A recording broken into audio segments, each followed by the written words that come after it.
இட்லி கடை பார்த்து யார் யாருக்கெல்லாம் ஸ்வீட் மெமரிஸ் வந்துச்சுன்னு தெரில. எனக்கெல்லாம் என்ற சைல்ட்ஹுட் ட்ராமா தாங்க ஞாபகம் வந்துச்சு. பெரிய குடும்பமா இருக்கிறோம். இவனுங்களுக்கெல்லாம் தோசை சுட்டு போட்டா கட்டுப்படி ஆகாதுன்னு, எந்நேரமும் சாயங்காலம் ஆனா ஒரு பெரிய இட்லி அண்டாவ தூக்கி அடுப்புல வச்சிட வேண்டியது. அதுக்கு சம்பளம் விக்குதுன்னு முக்காவாசி நேரம் தக்காளி சட்னி தான். ஏன் இந்த தோசை, இந்த பூரி, இந்த சப்பாத்தி இதையெல்லாம் கண்ணில் காட்டலாம்ல. இதெல்லாம் உரம்பரை வந்தா மட்டும்தான் யூஸ் பண்ற ஐட்டம்ஸ். அப்படி என்ன கேட்டுப்புட்டோம். இப்பல்லாம் இட்லின்னு சொன்னாவே, "அம்மா நான் இன்னைக்கு விரதம்" அப்படின்னு சொல்லிட்டு எஸ்கேப் ஆயி போயிட்டே இருக்கேன். அது எப்புட்றா இட்லிய போய் காதலோட பார்க்குறீங்க? இது பெரிய வேர்ல்டு டெலிகேசி.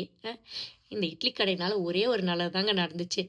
ஆடியோ லான்ச்ல தலைவர் ஒரு உருட்டு உருட்டுனாரு பார்த்தீங்கள்ல, நான் சின்ன வயசுல இட்லிக்கே கஷ்டப்பட்டேன்.